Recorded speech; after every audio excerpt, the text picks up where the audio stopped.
Hoje queremos falar acerca de amigos, acerca de amizade. Às vezes é com muito desalento e tristeza que as pessoas dizem: não tenho amigos. Ter amigos é um risco, mas é um risco que vale a pena correr. Eu, quando perco amigos, eu costumo dizer que tenho que fazer um luto. E às vezes é um luto demorado. Jesus sabia que era um risco fazer amigos. Mas mesmo assim ele fez amigos.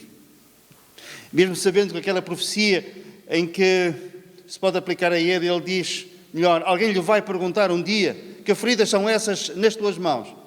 E a resposta dele será: estas são as feridas com que fui ferido em casa dos meus amigos. As feridas feitas pelos amigos são aquelas que doem mais, demoram mais tempo a curar e às vezes não curam. E mesmo que curem, fica sempre uma cicatriz, não é no corpo, é na alma. Mas por outro lado também, nós sabemos por experiência própria o quão importante é termos amigos. Refiro-me a verdadeiros amigos.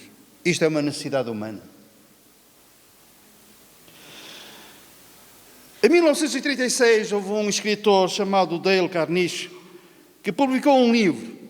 Em poucos anos ele vendeu 30 milhões de exemplares. Título do livro: Como Fazer Amigos. No fundo, as pessoas interessavam-se por aquele livro. Porquê? Porque queriam fazer amigos. Se calhar vocês os conhecem. Mas há um dia internacional conhecido como o Dia do Amigo. Quem sabe? Eu pago café. 20 de julho, o Dia do Amigo.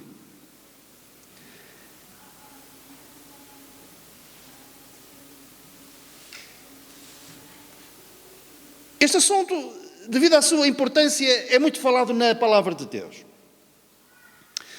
A Palavra de Deus, inclusivamente, manda-nos ter cuidado com os amigos que nós fazemos. O povo diz: anda com os bons e serás tão bom como ele. Anda com os maus e serás pior do que eles. Sabe de onde é que isso vem?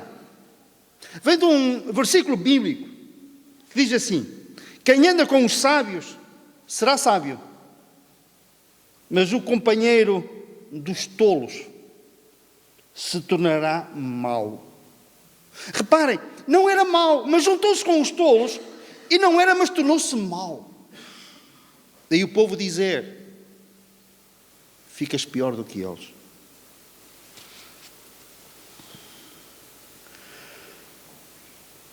Nós temos um desejo e uma necessidade de ter verdadeiros amigos. Partilhar coisas boas e más. Desabafar. Sermos compreendidos, ajudados e às vezes até repreendidos, mas nós sabemos que se formos repreendidos por um amigo, é para o nosso bem. São feridas feitas pelo amigo, sim, mas o nosso amigo não tem que estar sempre de acordo connosco. E muitas vezes tem que nos chamar a atenção. E quando nós constatamos que isso vem do nosso amigo, daquele que tem uma verdadeira amizade por nós, isso não nos vai ferir. O amigo faz com que o seu amigo cresça. Porquê? Porque não quer o seu mal e quer o seu bem. Há um outro versículo na Bíblia que diz assim: ferro se afia com ferro. Assim o homem ao seu amigo. Reparem, é com uma lima que nós afiamos um machado. Ferro afia ferro. Com que finalidade? Para que o corte seja mais eficaz e mais fácil. Assim também, nós devemos de contribuir para que o nosso amigo cresça, afiar o seu caráter, afiar a sua pessoa, aquilo que ele é. O facto de ser nosso amigo, isso traz uma vantagem para ele. Uma das maneiras de nós mostrarmos amizade é aquilo que Jó fez. A certa altura nós lemos que Jó orou pelos seus amigos. À luz da Bíblia, não é lógico nós dizermos que somos amigos se não orarmos uns pelos outros.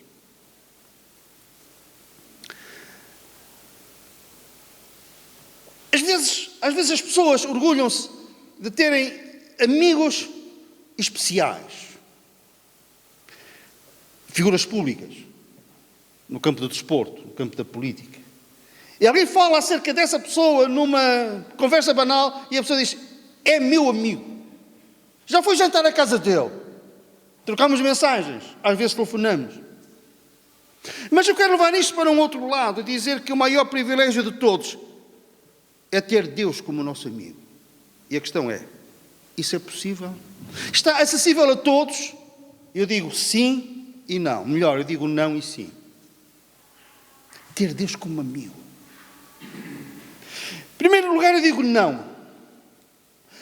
Se eu me ficar apenas pelo Antigo Testamento, eu digo não. Ser amigo de Deus não está acessível a todos. Que eu tenha conhecimento, há apenas duas pessoas, uma claramente, a outra nós podemos inferir que também era considerado amigo de Deus. Não temos dúvidas, chamava-se Abraão. As pessoas diziam: Abraão é amigo de Deus.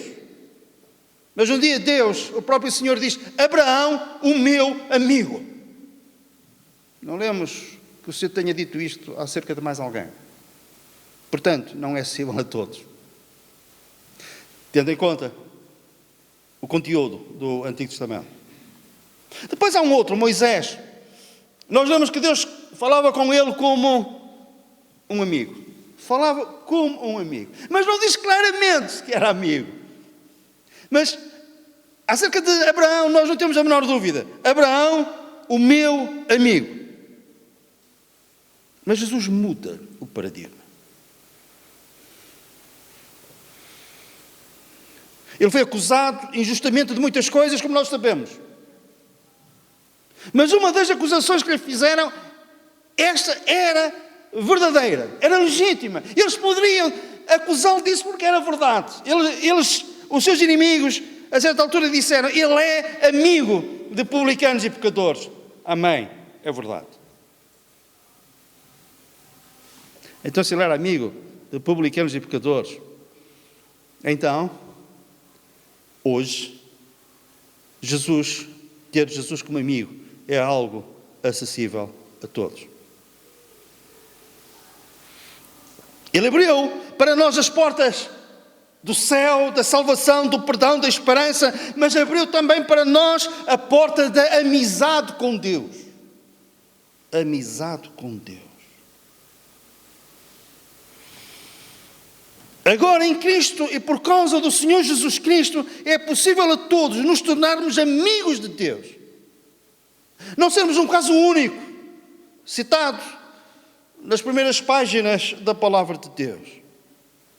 Jesus veio para fazer de nós seus servos, seus discípulos, fazer de nós filhos de Deus, mas também fazer de nós seus amigos. E o nosso versículo é João capítulo 15, versículo 15, que nós vamos ler, que diz assim. Jesus fala aos seus discípulos: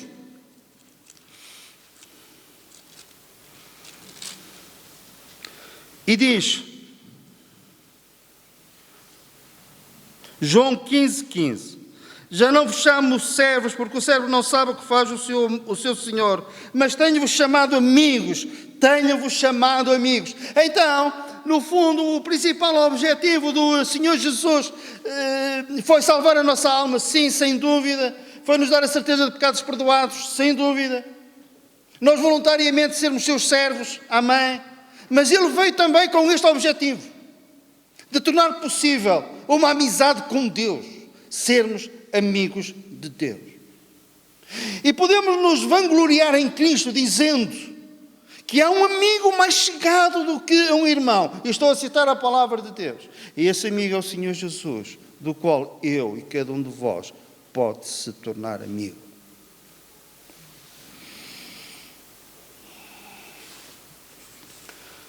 Amigos de Deus. Hoje este termo está vulgarizado. Aos amigos do Facebook, vocês que têm Facebook sabem como é que isso funciona. Pede-se amizade e tem-se amizade. Tem-se não sei quantos amigos. Não contem muito com isso. Este termo tem-se vulgarizado também num outro sentido. Eu estou com uma pessoa, aparece ali alguém que conhece a pessoa com quem eu estou a falar, ele apresenta-me, somos capazes de ir tomar café, conversamos um bocado, e se, passados uns dias, alguém falar naquela pessoa, nós dizemos, é meu amigo. Vale o que vale.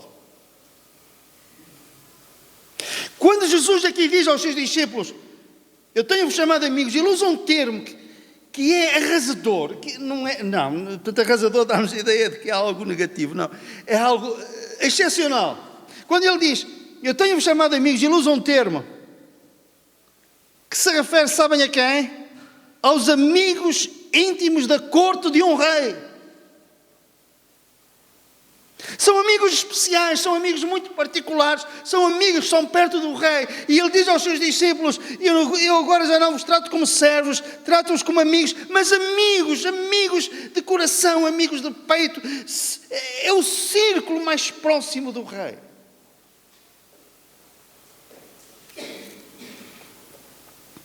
Estes amigos conhecem o rei melhor do que ninguém.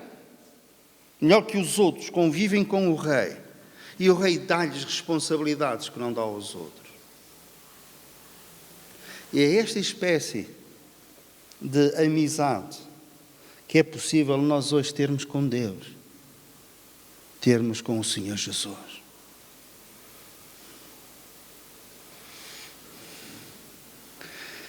E isto excede a nossa compreensão.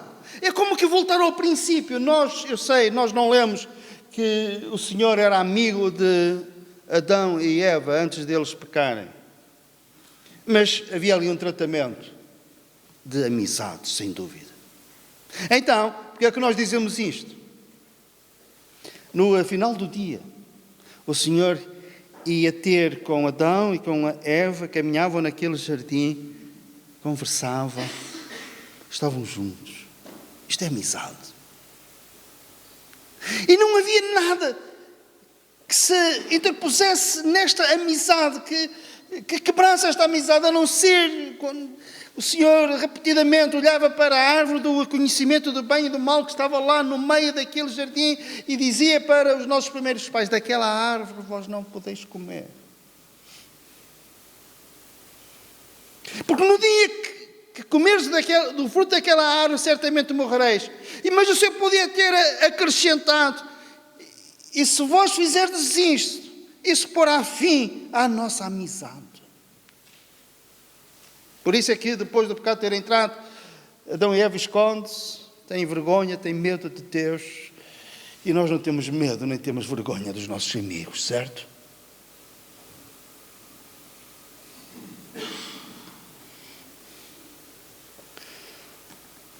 Há um versículo na Bíblia que diz que o difamador separa os melhores amigos. E é assim. Grandes amizades muitas vezes são quebradas, destruídas, porque alguém foi ter com um desses amigos e disse, sabes o que é que o teu amigo disse de ti? E às vezes não é verdade. Ou então é verdade, mas é fora daquele contexto. Não foi assim. Não era essa a intenção. Mas, no nosso relacionamento com Deus, o que mata a nossa amizade com Deus não é a difamação, é o pecado. Por isso é que os exemplos são tão raros. Um caso, 2 casos, Abraão e Moisés. Mas agora Jesus fala aos seus discípulos e diz, eis que não vos trato já como servos, mas trato-vos como amigos, mas aqueles amigos que são mesmo amigos. Os amigos da corte do rei, os mais próximos. É como que haja vários graus de amizade. Eu trato muitas pessoas por amigos. Mas entre esse grupo de amigos, uma mão chega para contar os amigos mais próximos. E Jesus diz, não é com uma mão, não são com 2 mãos, não, é com um abraço enorme, espelhado por mim na cruz do Calvário, braços abertos, e diz, e podem ser meus amigos.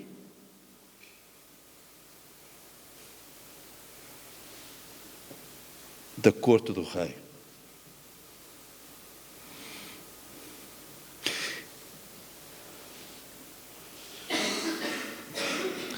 Foi uma frase bonita que eu jamais esqueci.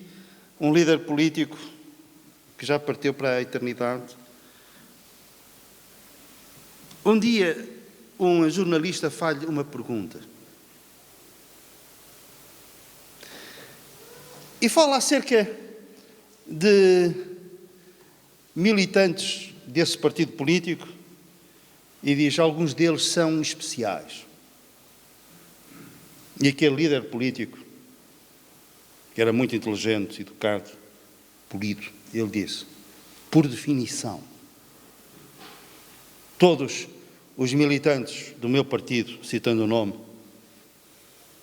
são especiais. Todos eles. Não é só um pequeno grupo, não são todos. E Jesus também pode dizer em relação aos seus discípulos: por definição, os meus discípulos são meus amigos. Não é? Por definição.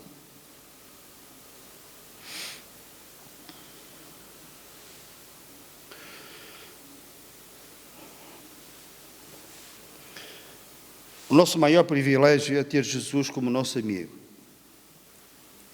Como disse, há um versículo em Provérbios que diz: há um amigo mais chegado do que um irmão. E nós agora que conhecemos Jesus, nós sabemos a quem é que Salomão se referia. Esta profecia, esta afirmação, refere-se ao Senhor Jesus.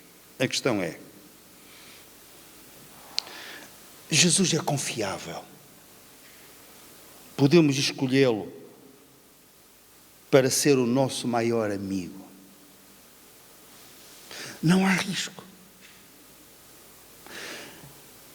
Eu já disse que às vezes nós selecionamos alguns amigos e temos como grandes amigos e depois temos que fazer o nosso luto. Será que se nós tivermos Jesus como o nosso melhor amigo, um dia vamos ter que fazer um luto? Porque Ele nos desapontou, porque Ele nos decepcionou, porque afinal Ele não era aquilo que parecia ser.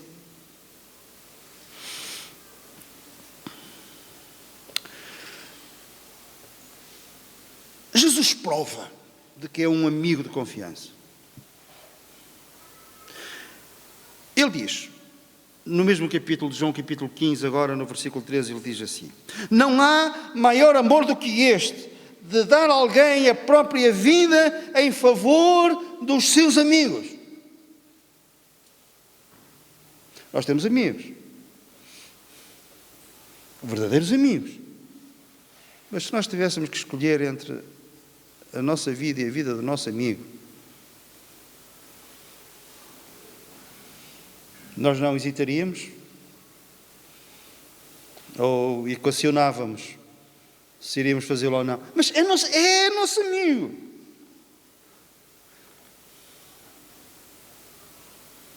Eu lembro-me que há muitos anos atrás eu estava com a Clarice e outras pessoas, alguns meus amigos, verdadeiramente meus amigos. Eu não sei o que é que me levou a dizer aquilo que disse e que vou agora repetir. Não sei se foi o contexto, a emoção, mas eu sei como é que as pessoas reagiram quando eu disse o que disse. A Clarice olhou para mim espantada. Os outros ficaram num silêncio muito grande. Sabe o que é que eu disse?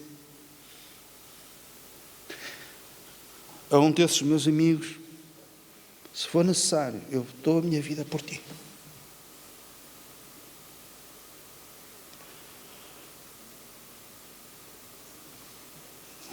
Mas não sei se fosse um dia confrontado com isso, se eu faria isso. Nós também sabemos recuar, não é?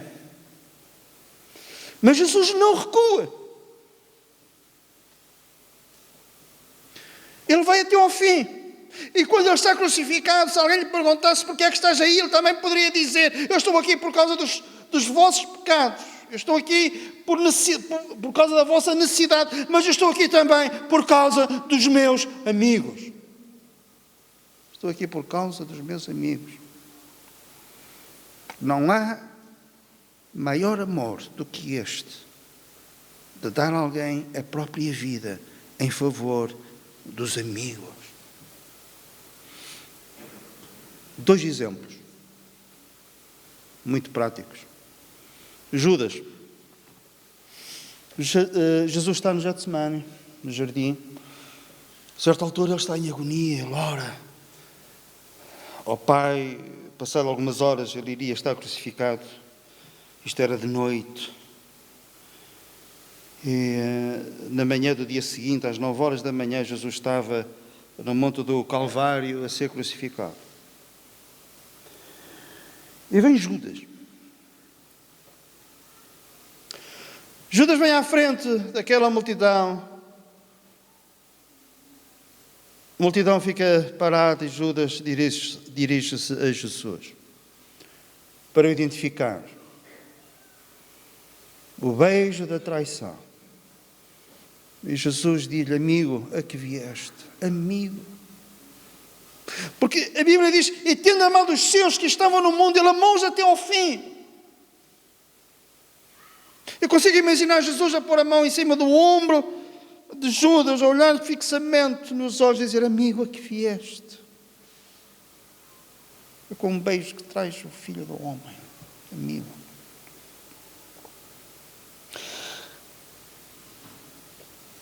Lázaro, nosso amigo, está doente. Jesus não tem vergonha de se identificar com o ser humano tratando por amigo. Mas para mim o caso mais gritante é o caso de Pedro. Não é que nós tenhamos prazer em estar sempre a citar o lado mau, mas é assim.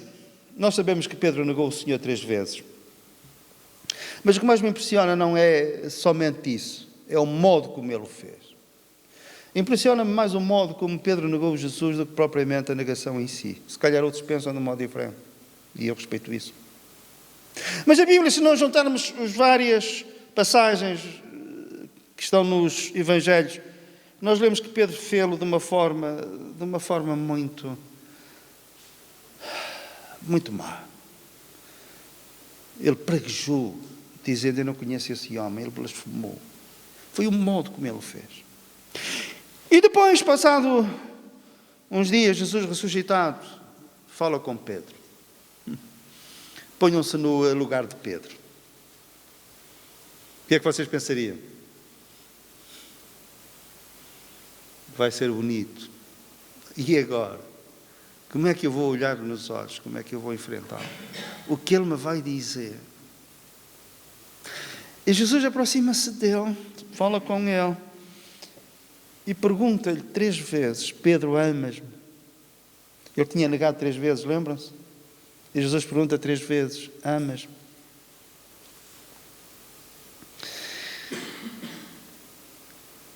Os amigos são assim. Sofrem o agravo. Também, se por qualquer coisa temos um amigo, temos um dia menos bom e até dizemos uma coisa desajustada, inapropriada, e perdemos o amigo por causa disso, então não era um verdadeiro amigo. Porque o verdadeiro amigo compreende e perdoa e ultrapassa. E então Jesus tinha Pedro como amigo e Pedro nega-o daquela forma, daquele modo, mas mesmo assim ele não lhe lança em rosto e indiretamente pergunta 3 vezes se ele o ama.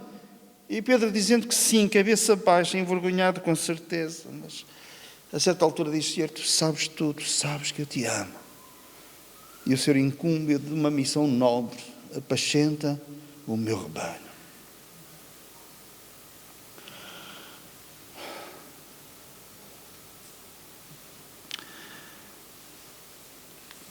Jesus como nosso amigo. E vamos finalizar.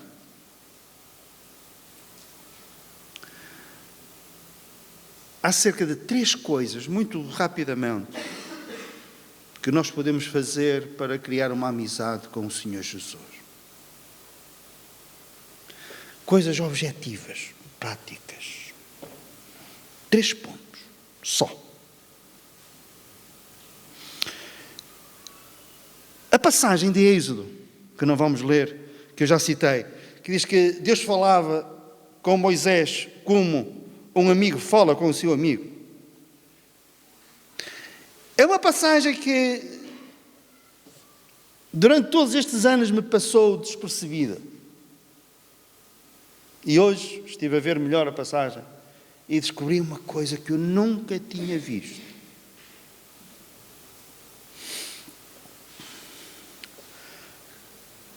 Quando o povo de Israel atravessava aquele deserto rumo à terra prometida durante aqueles 40 anos, a certa altura o Senhor mandou-lhes fazer uma grande tenda, chamada a tenda da congregação.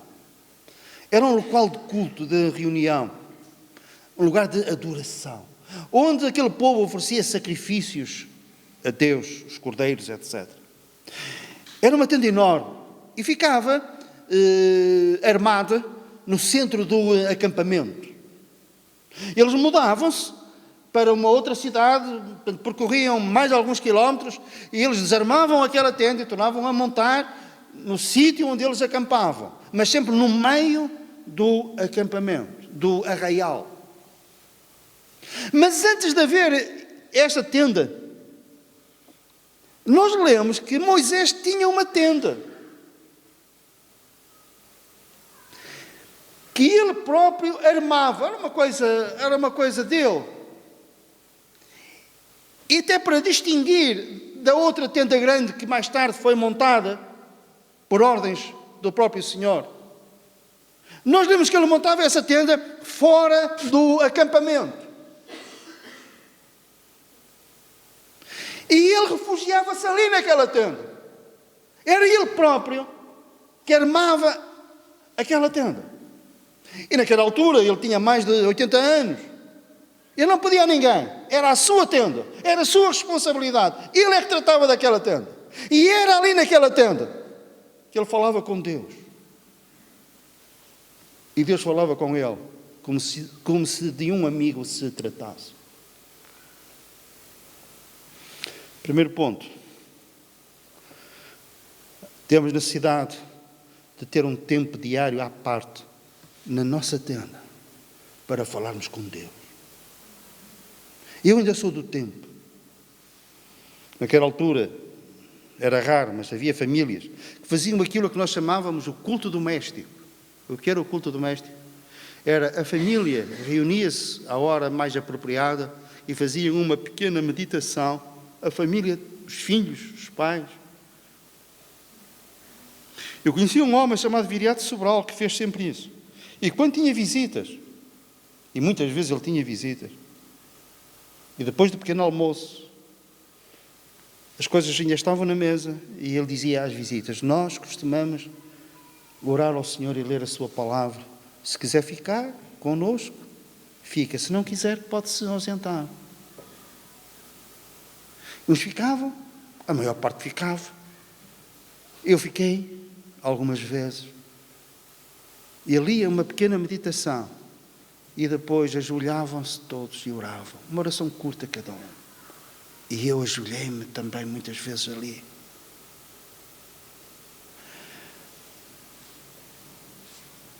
Famílias faziam isto. Com o tempo, isto foi-se diluindo e foi-se perdendo. Depois houve uma grande ênfase no nosso culto devocional, no nosso tempo a sós com Deus, diário. Mas se nós não tivermos cuidado, até esse hábito nós perdemos. Nós deixamos de ter um lugar à parte, fora do arraial, um lugar separado, para ali ficarmos com Deus e lermos uma porção da palavra de Deus e orarmos. Isto cria amizade com Deus. Segundo ponto. Nesse lugar à parte nós podemos compartilhar coisas com o Senhor. Contar-lhe tudo. Há uma passagem que me é impressionante. Foi quando João Batista, que era amigo do Senhor Jesus, foi decapitado. Os discípulos de João foram buscar o corpo. A cabeça estava para lá partida, se calhar arrumada lá num canto. E eles foram sepultar o corpo de João Batista. E depois lemos assim: e foram contar a Jesus. E foram contar a Jesus.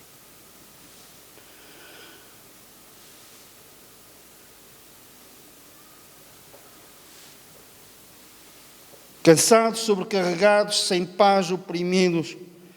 Pessoas assim não são boas companhias. Certo? Às vezes pensamos assim, eu até o convidava para a minha casa ou para ir jantar. Mas ele só me vai pôr mais para baixo. Vai-me falar acerca de doenças, vai-me falar acerca disto, vai-me falar acerca daquilo, vai ser uma miséria. Então nós defendemos-nos, não é? Defendemos-nos. E Jesus, aos seus amigos, ele diz: vinde a mim todos vós estáis cansados e sobrecarregados. Vinde a mim vós estáis oprimidos e eu vos aliviarei. Vinde a mim vós que não tendes paz e eu darei descanso para as vossas almas. É assim que ele trata os seus amigos.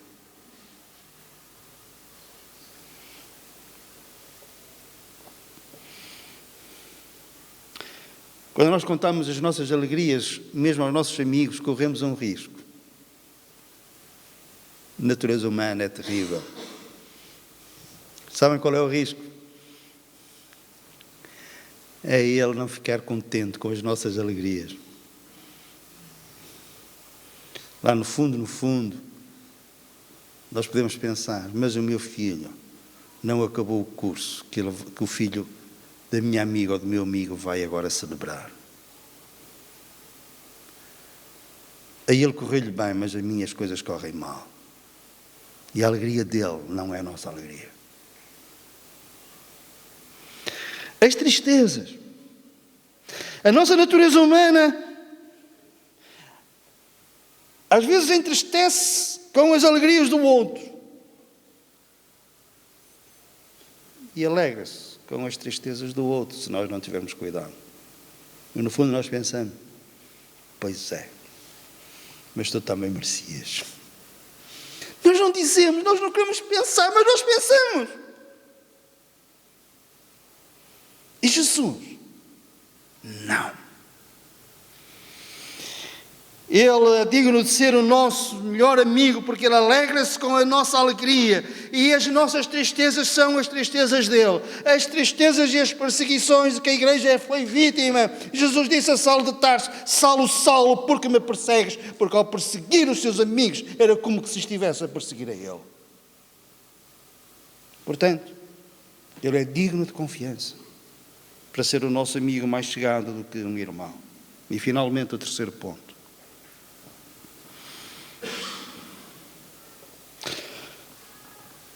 Jesus, este amigo especial,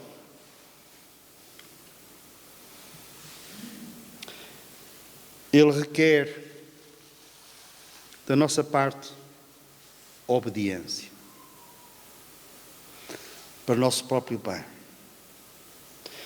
E vem uma coisa à nossa mente, se nós tivermos a convicção que ela vem de Deus, façamos. E vem um versículo à nossa mente, um versículo da Bíblia à nossa mente, e numa situação obedeçamos. E alguns versículos são mandamentos de Deus.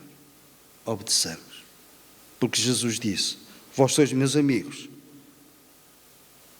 se fazeis o que eu vos mando. A amizade com Jesus implica obediência. Amém?